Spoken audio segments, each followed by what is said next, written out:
ஏவிஎம்மின் செல்லப்பிள்ளை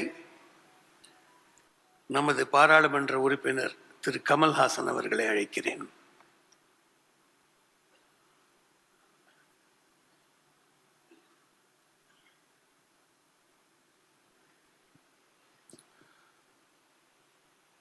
மாண்புமிகு தமிழக முதல்வர் அவர்களுக்கும்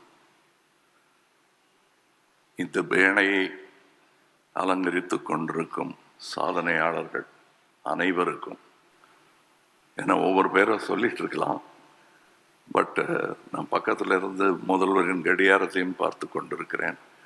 அதனால் நான் சொல்ல வேண்டிய கதை ஒரு 65 வருடத்து கதை. அதை நான் எப்படி சொல்றதுன்னு தெரியல. ஒவ்வொருத்தரும் அவரை பற்றி ஒரு புஸ்தகம் எழுதக்கூடிய அளவுக்கு பர்சனல் அனுபவங்கள் இருக்கிறது. அவர் எவ்வளோ பெரிய சுமையை தாங்கி கொண்டிருந்தார் என்பதெல்லாம் எனக்கு தெரியாது. சின்ன குழந்தையா நான் அங்கே போனேன். அங்கே இருந்த மாந்தோப்பில் ஆஃப் சீசன் அங்கே மாங்காய் முளைக்கும், ஏவிஎம்ல மட்டும், வேற எங்கேயும் இருக்காது. அதுக்கு காரணம் அவங்க கண்டினியூட்டிக்காக மாம்பழத்தையும் செஞ்சு வச்சிருவாங்க. நான் அதை போய் முதல்ல அந்த மண் மாம்பழத்தை கடிச்சிட்டு அதுக்கப்புறம் சினிமானா என்னன்னு புரிஞ்சுக்கிட்டேன் நான். ஆக என்னை அந்த வயசுல இருந்து பார்த்துக்கிட்டு இருந்தாங்க. இவங்க படத்துக்கு வைத்த டைட்டில் எல்லாமே ஒரு குழந்தைய கொஞ்சற மாதிரி தான் எனக்கு வச்சிருக்காங்க. எனக்கு தகுதி இருக்கோ இல்லையோ வர வேணுங்கிற நல்ல குணங்கள் எல்லாம் வர வேண்டும் என்று அவர்கள் நினைப்பதையெல்லாம் என் படத்துக்கு டைட்டிலாக வச்சிருவாங்க.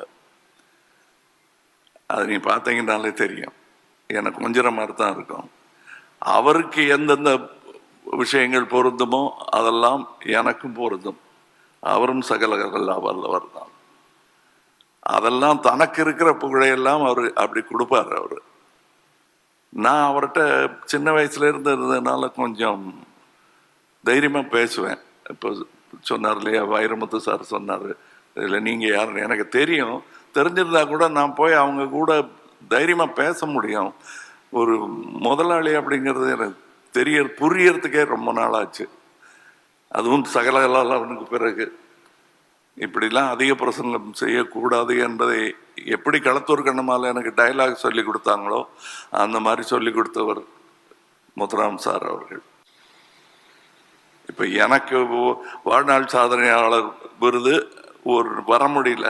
அவர் தான் போய் அங்க அவர் பேசினதும் எனக்கும் ஏவிஎம்முக்கும் உள்ள தொடர்பு என்ன என்பதை உங்களுக்கு விளக்கும்.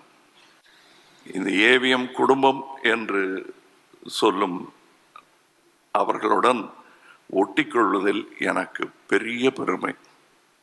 அந்த உரிமையை அவர்கள் கொடுத்ததற்காக நன்றி சொல்ல கடமைப்பட்டிருக்கிறேன்.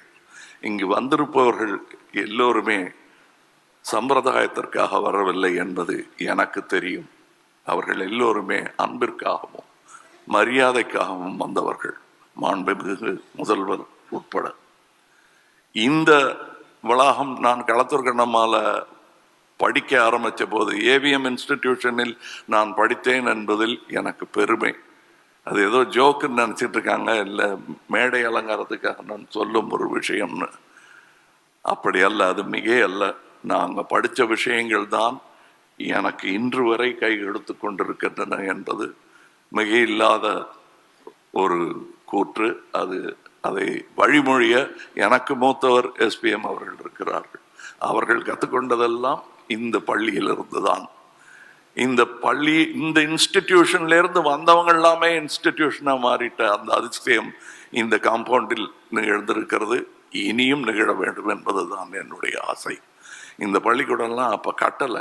நான் கேட்டுட்டு இருந்தேன் அவர்கிட்ட, பாலசுப்ரமணியன் சார்கிட்ட, அப்படி கட்டியிருந்தாங்கன்னா நான் படிச்சும் இருப்பேனோண்டுமோ. இதே பள்ளிக்கூடத்தில் என்ன சேர்த்துட்டு இருப்பாங்க. வேற பள்ளிகளில் சேர்த்துக்கிறது கொஞ்சம் யோசிச்சாங்க. என்னுடைய குணாதிசயம் தெரிந்து என்னை எப்படி வழி நடத்த வேண்டும் என்று தெரிந்த பள்ளி ஏவிஎம் பள்ளி. சிறப்பாக கற்றுக் கொடுத்தார்கள். நான் தவறு செய்யும் போது சத்தமாக சொல்லாமல், நான் நல்லதுகள் செய்யும் பொழுதெல்லாம் என்னை தோளில் தூக்கி கொண்டாடியவர் சரவணன் சார். அது நான் அபூர்வ ராஜபார்வை முடிந்த பிறகு அவர் சொன்னார், நான் இப்படி பண்ணலாம் சார், அப்படி பண்ணலாம் சார், என்ன சார் இப்படி இருக்குலாம் சொல்லிட்டு இருப்பேன். எடுத்து பாருங்க கமல். எல்லாரும் நினைச்சிட்டு இருப்பாங்க எடுத்து பாரு கமல், எடுத்து பாருடா கமல் தான் பேசியிருப்பாரு சரவணன். இல்லவே இல்லை. நான் 16 வயசுல மறுபடியும் அசிஸ்டண்டா சேர்ந்த போது அவர் மட்டும் இல்லை, எஸ்பிஎம் சாரும் என்ன வாங்க கமல் அப்படின்னாரு. ஏதோ தப்பு பண்ணிட்டோம் போல் இருக்கு, என்ன நீங்க வாங்க போங்கன்னு சொல்றாங்களே அப்படின்னு நினைச்சிருந்தேன். அப்புறம் என்ன கூப்பிட்டு சொன்னாங்க, நீயும் இனிமே எல்லாரையும் அப்படியே சொல்லு. நான் இன்னி வரலாம் அப்படிதான் இருக்கேன் சார். அந்த பாடத்திற்கும் நான் ஏவிஎம்ற்கு நன்றி சொல்ல வேண்டும். அது ஏவிஎம் என்பது, நான் அவர் பெரியவரை பார்த்திருக்கேன், அவர் இல்லாத மாதிரியே தெரியாமல் வழி நடத்திய ஒரு முக்கியமான மகன் இவர். அந்த 4 பேரை தூக்கி பிடிச்ச இன்ஸ்டிடியூஷன் தான் அது. ஆனால் அவர் இல்லாத குறைங்கிறது முக்கியமா தொழிலாளர்களுக்கு வரும்.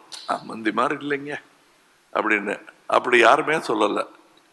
இப்போ எஸ்பிஎம் சார் அவரை இன்னைக்கு வீட்டுக்கு போய் ரெஸ்ட் எடுத்துக்கங்கன்னு பிடிச்சி தள்ளி விடணும். அவரை அங்கே இருப்பாங்க. ஸ்ட்ரைக் இருந்த போது கூட அந்த ஏவிஎம் செடி வாடிடக்கூடாதுங்கிறதுக்காக பக்கெட்ல தண்ணி எடுத்து ஊத்துறவங்க இருக்காங்க. இது எப்படி இந்த மாதிரி விசுவாசம் ஒருத்தருக்கு கிடைக்கும்னா, நல்ல முதலாளிக்கு தான் கிடைக்கும். தன்னுடைய மக்களை, தன்னுடைய ஒர்க்கர்ஸை ஜாக்கிரதையா பார்த்துக்கணும்னு எவர் நினைக்கிறாரோ அவர் பெருந்தலைவர். அப்படிப்பட்ட ஒரு பெருந்தலைவர் இங்கே இருக்கிறார். அந்த பென்ஷன் ஊதியம் 23 கோரிக்கைகள் வைத்ததற்கு ஆச்சரியப்படும்படி அதற்கு பதில் சொல்வதாக இல்லை, செயலில் செய்து காட்டி இருக்கிறார். இந்த அரங்கத்தில் அந்த நன்றியை சொல்வது முதல்வருக்கு செய்யும் கௌரவமாகும். காரணம், இந்த வளாகமே உருவாக்கப்பட்டது அவர்கள் தொழிலாளர்களுக்காக. அதனால தான் சொன்னேன், நான் கொஞ்சம் நான் படிக்கிற காலத்தில் இதை கட்டியிருந்தா படிச்சிருப்பேங்கிற அளவுக்கு எனக்கே இருக்குன்னா, அங்க இருக்கிற தொழிலாளர்களுக்கு எவ்வளவு பெருமையா இருக்கும். இந்த பெருமையெல்லாம் அவங்க பெருசா வெளியே சொல்லிக்கிட்டது கூட கிடையாது. இந்த மேடையில் சொல்லும் போதுதான் தெரியும். காந்தியார் அவர்கள் பார்த்த முதல் படம் என்னன்னு பார்த்தா அதுலயும் பெருமை இருக்கு ஏவிஎம்க்கு. அவங்க தொழில்நுட்பத்தில் செய்திருக்கும் வித்தியாசங்களை எல்லாம் இன்று நாங்கள் செய்ய முயன்று கொண்டிருக்கிறோம். இந்த வசதிகள், இந்த டெக்னிக் இல்லாத போது சின்ன சின்ன விஷயங்கள் நான் சொல்லிக்கொண்டே போக முடியும். இப்போ குஹன் சார்லாம் விளையாடி இருக்கிற ஒரு சறுக்கு மரம் ஒன்று இருக்கும் எதிர்க்க, இப்போ இருக்கிற அந்த பங்களாவுக்கு எதிர்க்க. முதல்ல அதுதான் பங்களாவாக இருந்துச்சு. அதில் எப்படியாவது போய் விளையாடணுன்னு முத்துராம சார் அங்கெல்லாம் போகக்கூடாது, நீங்கள் வான்னு கூப்பிட்டு வருவார். அங்கே விளையாடவே விட மாட்டீங்களா அப்படின்னு நினச்சிட்டு இருந்த போது அதே இடத்துல எனக்கு ராக் அண்ட் ரோல் தேட்டர் போட்டு கொடுத்து அதில் டப்பிங் பேச வச்சாங்க. அந்த கருவி தான் நான் விளையாடுவதற்கு சரியான கருவி என்று என்னை ஒரு பிள்ளையாகவே சொன்னார்கள். அதனால்தான் பேர் செல்லும் பிள்ளை என்று அவர்கள் படத்திற்கும் பெயர் வைத்தார்கள். இங்கே முதல்வர் ஐயா அவர்கள் பேசவிருக்கிறார்கள். அவருக்கும் நிறைய கதை இருக்கிறது. இந்த சரவணன் சாருடைய 65 வருடத்தில் அத்தனை வருடத்திலும் எனக்கு தொடர்பு இருந்திருக்கிறது என்பதில் எனக்கு பெருமை. காரணம், அவர் கையை பிடிச்சிக்கிட்டு நடந்து வந்த பிள்ளை இன்று இந்த மேடையில் அவருக்காக நினைவை ஒன்றை உங்கள் முன்வைக்கிறது. அவ்வளவுதான். வைரமுத்து அவர்கள் சொன்னது போது பெருசா கண்ணீர் வடிக்க வேண்டிய அவசியம் இல்லை. ஏன்னா அவர் செய்த நல்லவைகள் எல்லோர் மனதிலும் ஒரு புன்னகையை வரவழைக்கும். அதற்கு நன்றி சொல்வோம். அவர் என்றும் நம்முள் திகழ்ந்து கொண்டிருப்பார். என்னை பொறுத்தவரை என்னுள் நிகழ்ந்து கொண்டிருப்பார். அவர் இருக்கிற மாதிரியே பேசிட்டு இருக்கிற மாதிரியே எனக்கு தோணும். ஏன்னா அப்படிப்பட்ட நல்ல அட்வைசஸ் சில சமயம் கேட்டிருக்கேன், சில சமயம் கேட்காம இருந்திருக்கேன். கேட்ட போதெல்லாம் கிடைத்த பலனுக்கான நன்றியை இந்த மேடையில் சொல்வதுதான் சரியாக இருக்கும். நன்றி ஐயா.